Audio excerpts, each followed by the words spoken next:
Chapter 11, Section 3 is all about how to simplify rational expressions. So when we are talking about a rational expression, remember that means that it's something that could be written as a fraction, or for example, it's a rational number could be written as the quotient, so division of two integers, like 2/5 would be a rational expression.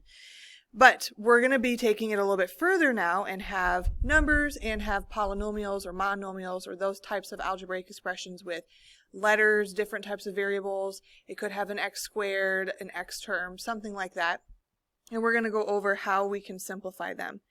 So we're going to have to remember from a couple chapters ago when we were factoring for the first time, because in order for us to simplify rational expressions, you're going to want to be able to get your terms, your polynomials that they give you, you want to be able to factor them so that you can kind of start to see if there's anything in the top or anything in the bottom that would cancel out.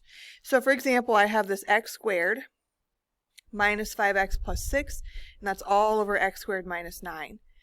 So for the top portion, when I was factoring that, we would have set up a little t-chart and we would have said, okay, I need two numbers that multiply to the last, so 6, and they have to add to that middle number, which is a negative 5. So the numbers that do that would be negative 3 and negative 2, because when you multiply them, you get that positive 6. When you add them, you get your negative 5. So you can see how they wrote that on the top here, x minus 2 and x minus 3. Now, for the bottom portion, that's x squared minus 9. This is one of our special products, and when we went over this in class, I was asking you questions like, does it have a subtraction sign? Can you square root the first and the last term? Which this one you can. So the square root of x squared would be x, so you can see down here that both sets of parentheses got an x, and then the square root of 9 is 3, so they both get a 3, and then one has a plus sign and one has a minus sign. So that's how we were able to factor that. Now, something that we'll have to watch out for when we're simplifying expressions is after you've factored the bottom, so you're just looking at the denominator for this, if you set each of those quantities equal to 0, these would be your excluded values or your asymptotes that we had talked about last section when you guys were graphing those rational expressions for the first time. So we have x plus 3 equals 0, so we subtract 3 to get the negative 3, so there's one asymptote. And then x minus 3, we set that equal to 0 and we get positive 3. So remember, all that is telling us is that for our graph, like if we needed to graph this, those 2 points would not be able to be evaluated at because it would cause the denominator to equal 0. We can't divide by 0. So those would be numbers that we would have to exclude, basically skip over. We were talking about our graph, and those would be like those boundary lines. Now this one just happens to have more than one because again we have that quadratic expression on the bottom, which means that there's more than one value for x that would work. Now what I do is I look at my fraction back up here, and I see if there's anything on the top that's the same as the bottom that I could possibly get rid of. And so I notice that the top and the bottom both have that quantity x minus 3. So really what I can do is like cross off the top one and cross off the bottom one. Because remember, anything divided by itself is 1. So they're simplifying to ones, basically. So then what I'm left with is that x minus 2 on the top and the x plus 3 on the bottom. And that's our simplified expression. So the steps that you're going to want to follow here are to factor if you can, find those asymptotes, so just be able to state those excluded values that we don't want for x, simplify if you can. If there's anything you can cross off, do that. There's going to be some problems that you can't cross off much or anything at all. There might be some that you can cross off a lot and you're left with very little at the end. And then simplify that as much as you can to get to your final answer. So I want you guys to try this practice problem here. You're going to have to think about your top and your bottom separately and think about those t-charts that you would set up like I did on that example up above. So go ahead and pause the video here, take a minute, try to do this problem, and then come back so you can see what the answer should have been. So for the top there, you need two numbers that multiply to that 21. Add to 10 at the end, or in the middle, and so that would be 7 and 3. On the bottom, we need two numbers that multiply to that 28 at the end, add to the 11 in the middle, and that would be 7 and 4. So how I would have factored is the top I would have written x plus 7, x plus 3, And on the bottom, I would have written x plus 7, x plus 4. Okay, looking at the denominator really quick, if I set both of these quantities equal to 0, that's very similar to, when we were solving our factors back in chapter 8 when we were factoring for the first time. So if it's easy for you to just think, when I set those equal to 0, all it's going to do is switch their signs because you're going to subtract 7 and subtract 4 from 0. You can go ahead and just know then that x can't be equal to the opposites of those numbers that you see. So x would not be able to be -4 or -7 there. Both of those would cause issues. What I can cross off here is the x plus 7s. So I'm going to go ahead and just cross those off. And I'm left with x plus 3 on the top and x plus 4 on the bottom. So that would be the simplified rational expression, and then it's followed by those two values that are no good, because if I put in a -7 or if I put in a -4, it would cause one of those two parentheses to become a 0, and 0 times anything is going to just cause that entire denominator to zero out, and we don't want to see that happen because that would then become an undefined expression. So let's take a look at this next example here. This one's a little bit different in just how we're factoring it. We're not necessarily doing our charts like we were on those last couple of problems. We're going to maybe try to find like a greatest common factor, something that we could just pull out of our terms because we can't factor it quite the same way.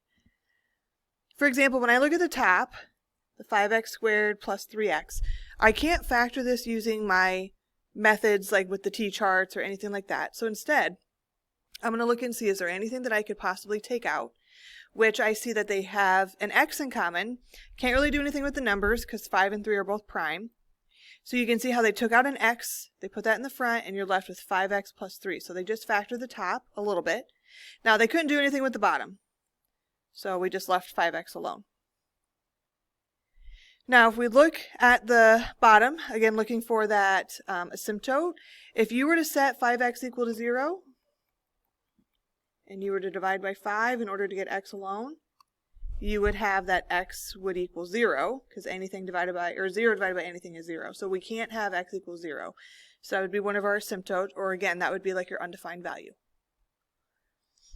Now, if I'm trying to simplify here, in the front I have an x, and on the bottom I have a 5x. Now, there's nothing on the top that's going to cancel. Like, I don't want you guys to think you can do this. Okay, you cannot do that. You can't cross off those 5x's because this 5x is attached to that plus 3. They kind of are stuck together, so we can't cross those off. However, the pieces that are sitting out front, so like that x that's sitting in the front here, that can cross off with the x on the bottom. So you can reduce those x's. Think about if like you pulled that off of the fraction and you looked at it individually, like by itself, you could cross off the x on the top and the x on the bottom. So we're left with on top 5x plus 3, and then on the bottom is that 5, which is what they got there. Okay, now nothing else is going to cancel because this is the same thing as this. Okay, so some of you are going to want to still try to cancel off those 5s. I understand why you would want to do that, but it's not going to be the same thing if you don't also think about, can you do that with the 3? If I canceled them off here, I'd be left with x plus that 3/5, which if you want to separate it like that, you can and simplify individually, but you'd have to look at every single fraction there because everything on the top is being divided by that same number on the bottom. So what I would suggest is that you just leave it there. Nothing else is going to simplify, so you're done. So let's take a look at this practice problem here. So we have c plus 5 on top and 2c plus 10 on the bottom. I can't really factor anything on the top, so I'm going to leave c plus 5 alone. But what can you take out of both terms on the bottom there? You should be able to take out a 2. And if we take out a 2, we have c plus 5. Okay, now if I look, this is kind of going back to what we started with. I have the same two quantities. I have this c plus 5 on top and this c plus 5 on the bottom. So I can completely cancel off both of those quantities there. Now don't forget that when you do that, you're still going to have a fraction here. This does not become a 0. Remember I said that anything divided by itself is a 1, so there's technically a 1 on the top. And then down here you have 2 times that 1, or just 2. So this simplifies to a half. And then what value can C not equal, because it would cause the denominator to become a 0? If we put in -5, so if I set that C plus 5 equal to 0, I solved it and I got -5 there. If I put a -5 in, that would cause that denominator to become 0. So this is our simplified answer.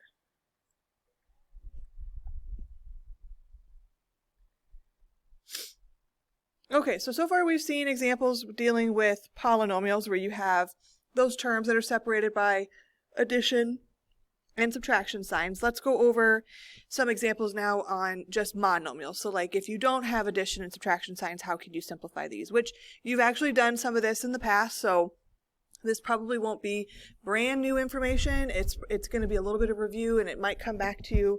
And you'll remember that we did do this back in chapter 7 when we were talking about simplifying monomials for the very first time. So for this first one, I have -3 and a 21 on the bottom. Think about what could you take out of both of those numbers there. If you took out a 3 from both of them, -3 divided by 3 would leave you with a -1 on top, or just the negative sign, because you're going to have letters that come after this. And 21 divided by 3 would be 7. So that would reduce to like -1/7 if you're just dealing with the numbers. Now remember, with the letters, you have to subtract your exponents when you're dividing. So that x on the top has an exponent of 1, and the x on the bottom has an exponent of 2. So you're going to do 1 minus 2, which would be -1. And then for your y's, you're going to do 4 minus 2, which would be 2. If you remember, we can't have negative exponents, so that x is an issue there. So I need to drop that down to the bottom in order to make that exponent become positive. So on the top here, I have -1y squared, or just -y squared. You don't have to keep the 1 if you don't want to. And then on the bottom you have that 7, and we drop the x. And remember, that is technically raised to the first power, but again, you don't have to write that little 1. Most of the time you're not going to see those little ones, so I'm not going to write it there. And this would be your simplified answer.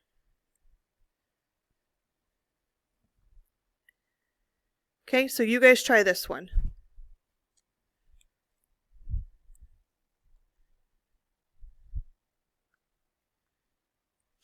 First thing I would have done is simplified the 12 over the 4, which that divides nicely. 12 divided by 4 is a 3.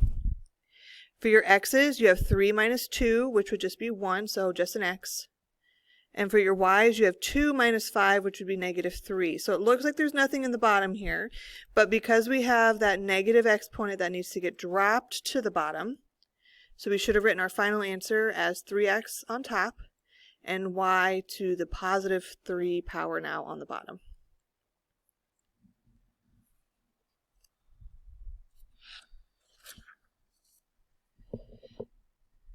Alright, so continuing with what we've been doing, I'm just going to add in this extra piece here where we find the zeros of our function, which would be your solutions.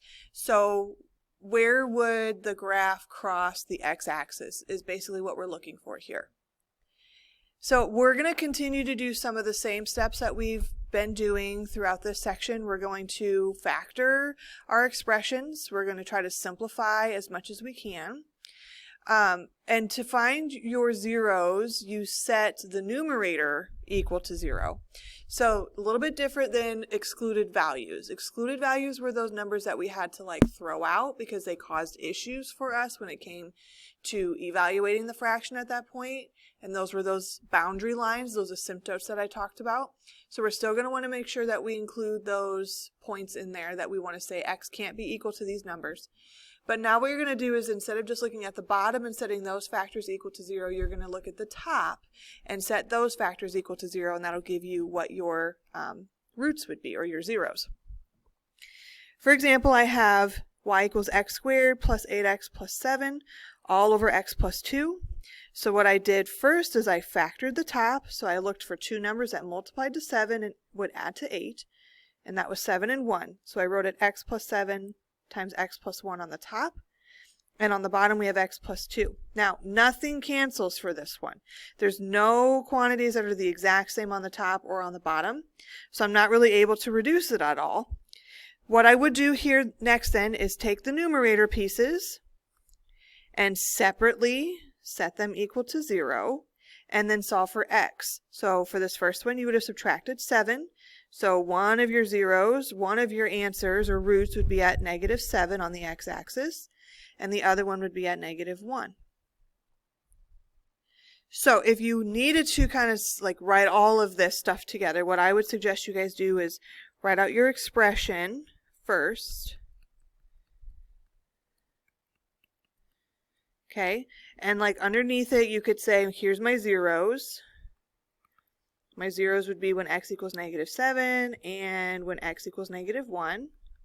And if they want you to include the excluded values, that's when you look at the bottom and you set that equal to 0, and that would give you -2. So you'd have to say that x can't equal -2. So there's going to be some problems that want you to do all of this, where they want you to state those excluded values and they want you to find the zeros of the function. So we've got a couple of practice problems on the bottom of this page. There's this first one, and then there's this second one here. I want you guys to go ahead and try to do both of these. So pause the video, give yourself time to work through them, and then when you're ready to see what the solution should have been, keep watching.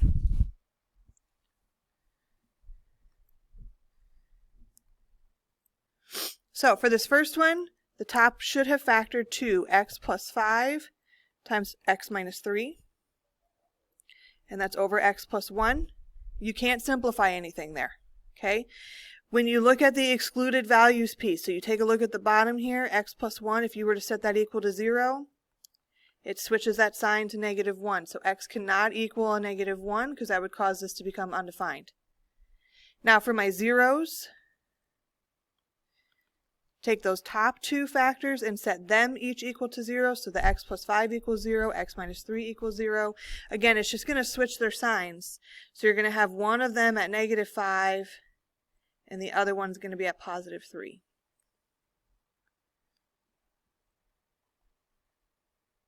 For the second practice problem, the top should factor to x plus 2 times x plus 4.